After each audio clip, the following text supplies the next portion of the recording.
Hello friends, welcome back to our channel commerce study centre.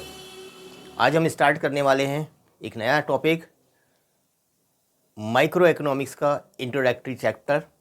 आइए start करते हैं ये नया चैप्टर और इसका रिवीजन कंप्लीट करते हैं।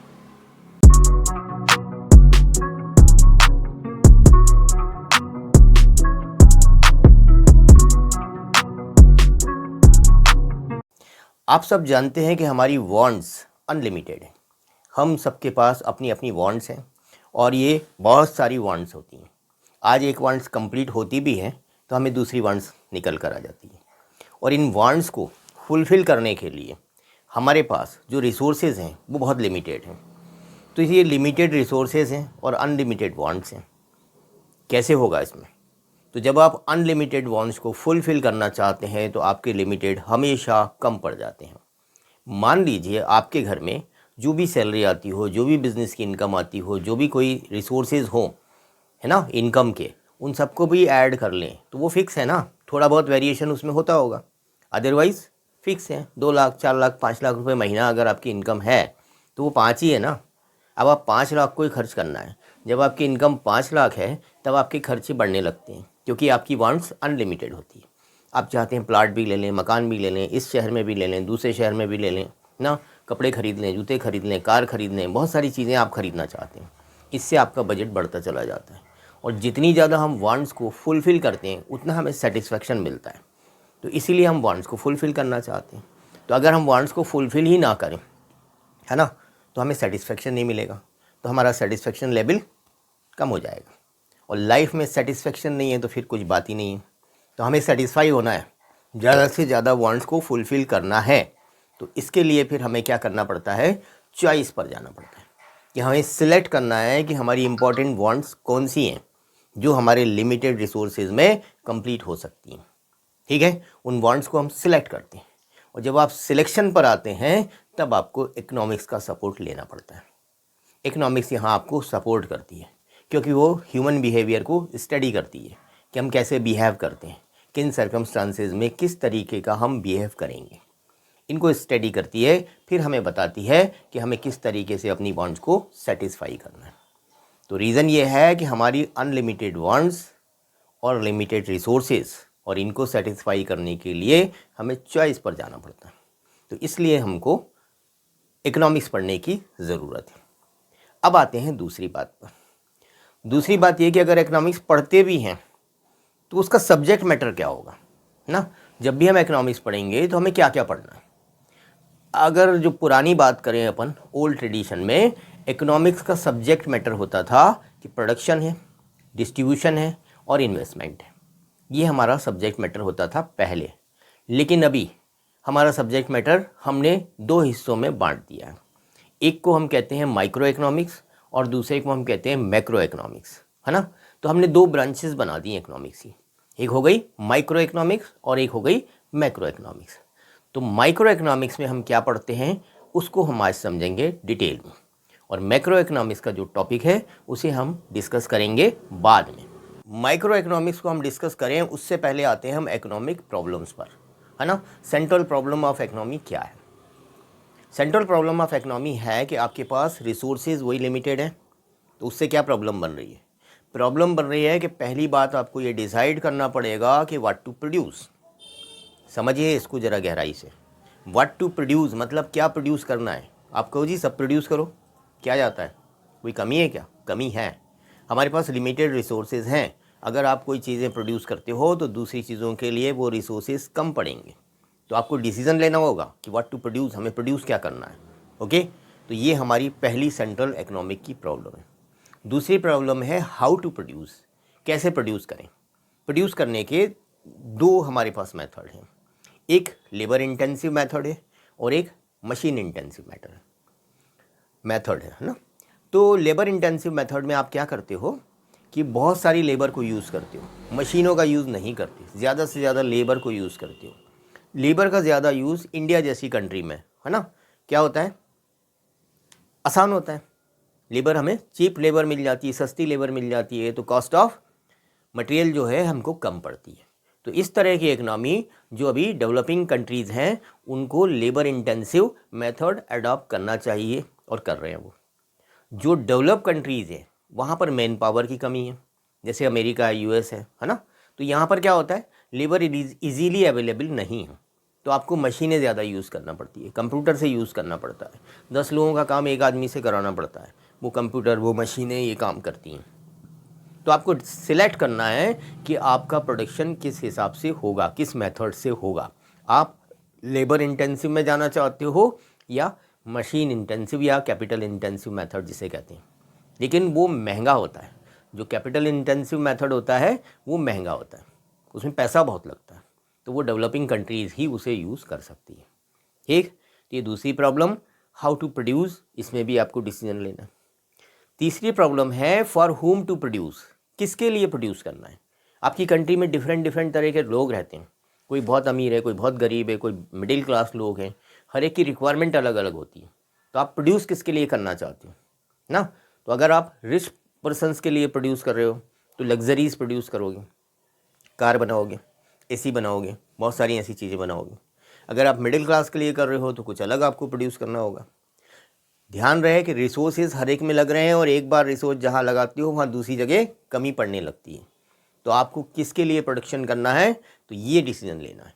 और ये कोई इजी डिसीजन नहीं है, ये इकोनॉमी में जब डिसीजन आपको लेना पड़ते हैं तो ये बड़े हाई लेवल पर डिसीजन होते हैं, है ना। ये डिसीजन रिवर्स नहीं कर सकते फिर आप, तो आपके रिसोर्सेज का मिसयूज़ हो सकता है।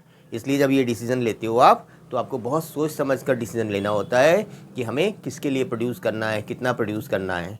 तो ये तीन हमारी जो हैं सेंट्रल प्रॉब्लम है इकोनॉमी की। पहला है व्हाट टू प्रोड्यूस, दूसरा क्या है, दूसरा है कि कैसे प्रोड्यूस करना है, हाउ टू प्रोड्यूस, और तीसरा है आपके पास कि फॉर हुम टू प्रोड्यूस, किसके लिए प्रोड्यूस करना है। ये तीन हमारी मेजर जो है इकोनॉमिक की सेंट्रल प्रॉब्लम्स कही जाती हैं। चलिए तो अब थोड़ा सा समराइज कर लेते हैं और सबसे पहले आते हैं अपन डेफिनेशन पर।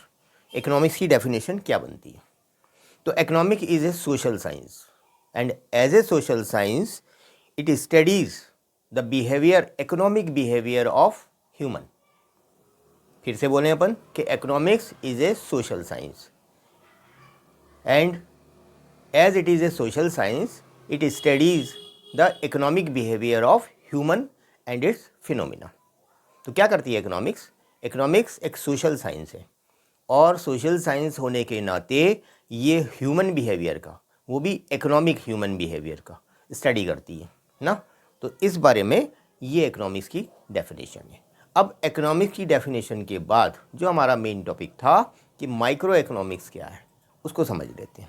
हमने दो हिस्सों में बांट दिया इकोनॉमिक्स को, हमने अपना सब्जेक्ट मैटर क्या बना दिया, माइक्रो इकोनॉमिक्स और मैक्रो इकोनॉमिक्स। तो माइक्रो इकोनॉमिक्स की बात करते हैं तो micro economics is that part of economic theory which deal with the economic behaviour of individuals or individual unit of the economic system such as individuals, household, firms and industry.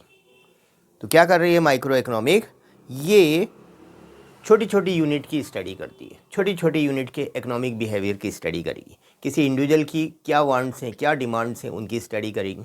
एक individual firm का क्या transactions हैं उनको देखेगी, उनका क्या production है, क्या सेल्स है, उसकी स्टडी करेगी। तो छोटे लेवल पर स्टडी करने का काम जो होता है, इंडिविजुअल लेवल पर जो स्टडी करने का काम होता है, वो माइक्रो इकोनॉमिक में स्टडी किया जाता है ना। इसके टूल्स क्या हैं, इसको मेनली प्राइस थ्योरी के नाम से जाना जाता है।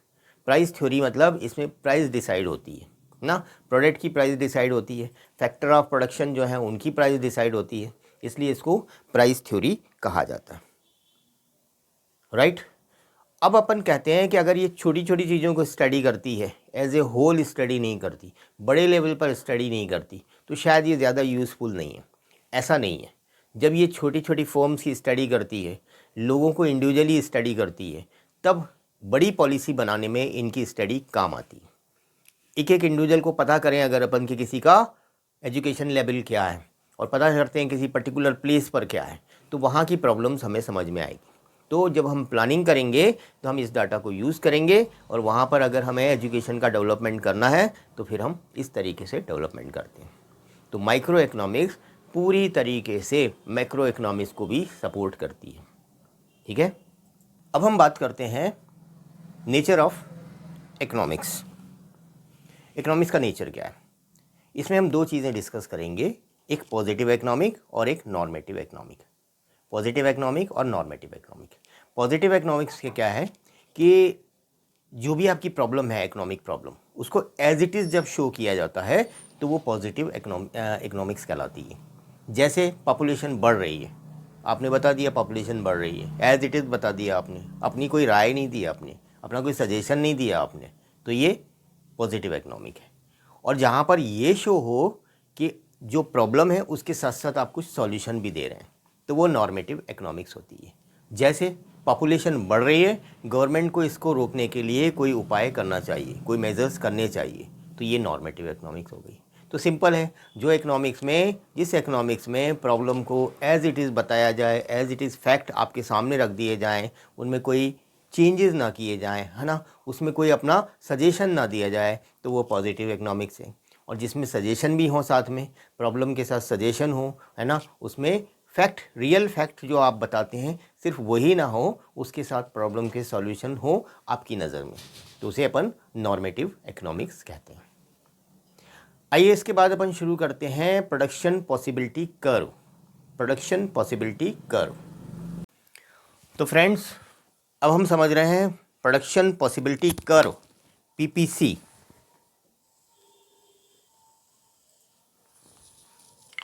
पीपीसी क्या है इसको समझ लें आप पहले। Production possibility curve shows all possible combination of two goods which an economy can produce with full and efficient use of its resources and available technology। बड़ी बढ़िया चीज़ है ये जो प्रोडक्शन पॉसिबिलिटी कर्व है, ये शो करता है दो गुड्स का कॉम्बिनेशन, कि अगर इकोनॉमी में सिर्फ आप दो ही गुड्स प्रोड्यूस करना चाहते हैं, है ना, तो उनका कॉम्बिनेशन कैसे होगा।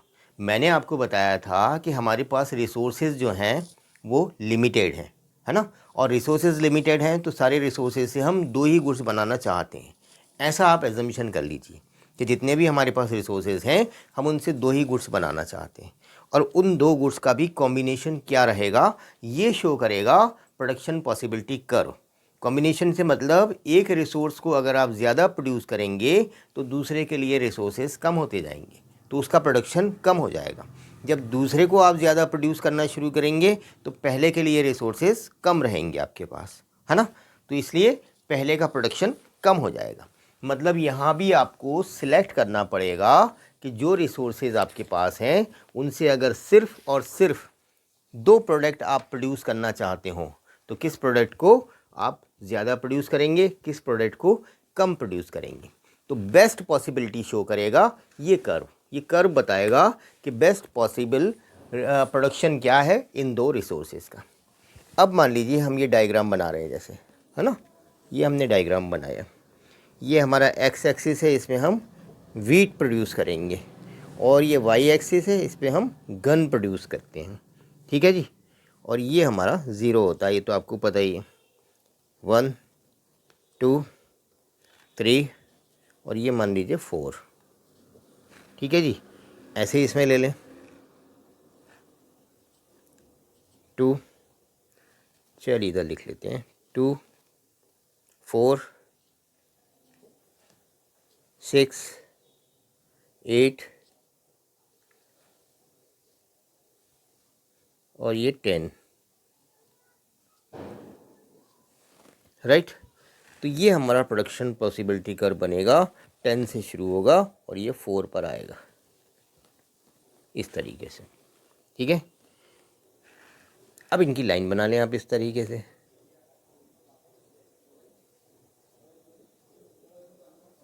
इनको मिला लीजिए,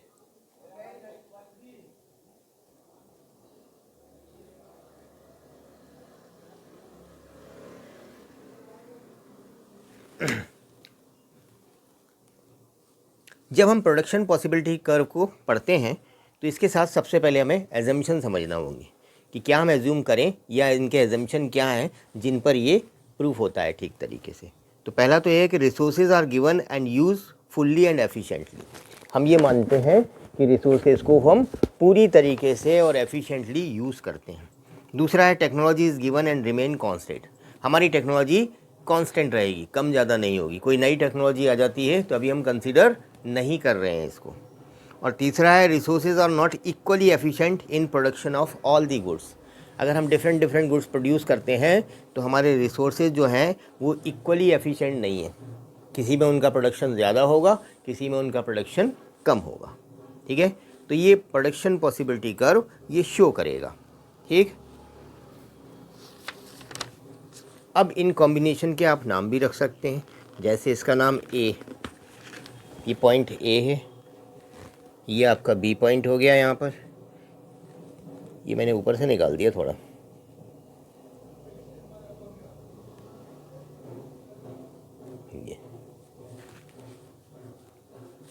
ये बी पॉइंट हो गया, ये सी हो गया, ये डी है और ये ई है।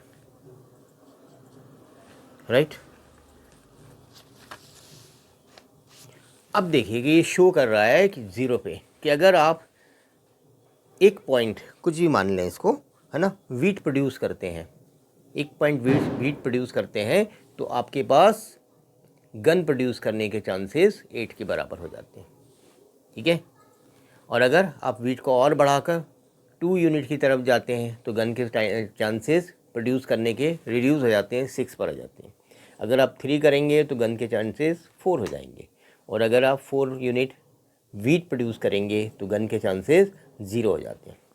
ठीक है, इसी तरह आप गन का प्रोडक्शन ज़्यादा बढ़ाते जाएं, 2 रहेगा आपका प्रोडक्शन तो वीट कर सकते हैं आप पूरी 4। ठीक है, और अगर 4 रहेगा आपका गन का प्रोडक्शन तो फिर 3 ही हो पाएगी वीट। 6 करेंगे तो 2 ही हो पाएगा, 8 करेंगे तो 1 हो पाएगा। तो अगर एक प्रोडक्ट का प्रोडक्शन आप ज़्यादा बढ़ाते हैं तो दूसरे प्रोडक्ट का प्रोडक्शन कम होता जाएगा। ये जो इसका कॉम्बिनेशन बना है, इसमें ये जो ए, बी, सी, डी और ई पॉइंट हैं आपके, इन पर आपने वीट को प्रोड्यूस किया है 0, 1, 2, 3 और 4, और इसमें आपने गन को प्रोड्यूस किया है, ये सब 1000 में है ना, 10, 9, 7, 4 और 0। इसका मतलब जब आप 4 यूनिट वीट प्रोड्यूस करते हैं तो गन का प्रोडक्शन 0 हो जाता है, और जब 10 यूनिट गन प्रोड्यूस करते हैं तो वीट का प्रोडक्शन 0 हो जाता है ना। ये है हमारा प्रोडक्शन पॉसिबिलिटी कर्व। अब इसमें चेंजेस होते हैं थोड़े से, वो मैं आपको फिर से बताता हूँ, आप चाहें तो इसका स्क्रीनशॉट ले सकते हैं। आपने देखा कि जब हमने प्रोडक्शन पॉसिबिलिटी कर्व बनाया और उसके A B C D E points जो शो होते हैं वो ये शो करते हैं कि यूटिलाइजेशन फुल हो रहा है रिसोर्सेज का, एफिशिएंट यूटिलाइजेशन हो रहा है रिसोर्सेज का, एफिशिएंटली टेक्नोलॉजी यूज़ हो रही है और एम्प्लॉयमेंट भी पूरी तरह से है। अब हम देखते हैं कि अगर शिफ्टिंग या रोटेशन हो पीपीसी का, है ना, यानी चेंज इन रिसोर्सेज हो, अगर रिसोर्सेज में चेंज हो, इंक्रीज़ हो जाए रिसोर्सेज, फिर क्या होगा? अगर रिसोर्सेज इंक्रीज़ होंगे तो प्रोडक्शन बढ़ेगा ए का भी, और ए पॉइंट पर भी, बी पॉइंट पर भी, यानी गन और वीट दोनों का प्रोडक्शन बढ़ जाएगा। अगर रिसोर्सेज बढ़ते हैं तो दोनों का प्रोडक्शन इंक्रीज़ हो जाएगा। दूसरा हम अच्छा इसमें क्या होगा, पीपीसी शिफ्ट होगा राइट, है ना, राइट की तरफ शिफ्ट होगा पीपीसी। जब इंक्रीज़ होगा, रिसोर्सेज इंक्रीज़ होंगे तो पीपीसी राइट की तरफ शिफ्ट होगा, और हम दोनों ही गुड्स को ज़्यादा प्रोड्यूस कर सकते हैं, और पीपीसी जो है वो उसमें इंक्रीज़ हो जाएंगे हमारे रिसोर्सेज। दूसरी कंडीशन आती है कि रिसोर्सेज आर रिड्यूस। जब हमारे रिसोर्सेज रिड्यूस हो जाते हैं तो ये दूसरी पिक्चर देखें आप, ये हमारा ओरिजिनल कर्व है, अब हमारे रिसोर्सेज रिड्यूस हो गए हैं, है ना, तो दोनों का ही प्रोडक्शन भी रिड्यूस हो जाएगा, गन का भी और वीट का भी, और ये पीपीसी जो हमारा लेफ़्ट की तरफ शिफ्ट हो जाएगा, है ना। जब हम रिड्यूस करते हैं, रिसोर्सेज रिड्यूस होते हैं तो ये लेफ़्ट की तरफ होता है, जब इंक्रीज़ होते हैं तो राइट की तरफ बढ़ जाता है। ठीक है, अब आ जाएँ तीसरी कंडीशन में। अगर ऐसी टेक्नोलॉजी कोई आ जाती है जिससे एक्स एक्सिस है ना, ये एक्सिस नीचे वाला जो होता है ये एक्स एक्सिस कहलाता है, ये वाई एक्सिस कहलाता है। ऐसी टेक्नोलॉजी बढ़ गई जिसमें एक्स एक्सिस का प्रोडक्शन बढ़ सकता है, तो फिर हम ये कर्व दिखाएंगे, इसमें भी राइट साइड में एक्स एक्सिस में इंक्रीज़ दिख रहा है। अगर टेक्नोलॉजी में इस तरीके से चेंज आया है कि वाई एक्सिस का प्रोडक्शन बढ़ सकता है तो हम इस कर्व से शो करेंगे। और अगर टेक्नोलॉजी में इस तरह का चेंज है कि दोनों ही रिसोर्सेज मतलब जो हम लगा रहे हैं और नई टेक्नोलॉजी जो आ गई है इंक्रीज टेक्नोलॉजी, उससे दोनों का ही प्रोडक्शन बढ़ सकता है, तो हम इस तरीके से शो करेंगे। तो ये हमारा पीपीसी का टॉपिक हो गया। तो फ्रेंड्स, ये था हमारा इकोनॉमिक्स में माइक्रो इकोनॉमिक्स का चैप्टर, है ना, इंट्रोडक्टरी पार्ट था। ये हमने आज रिवाइज़ किया है। अगर ये वीडियो आपको पसंद आया हो तो लाइक करें, शेयर करें। अगर आपकी कोई प्रॉब्लम हो या आप कुछ पूछना चाहते हो तो कमेंट सेक्शन में जाकर आप अपना क्वेश्चन रेज कर सकते हैं। इस चैनल को सब्सक्राइब करें। Thank you very much.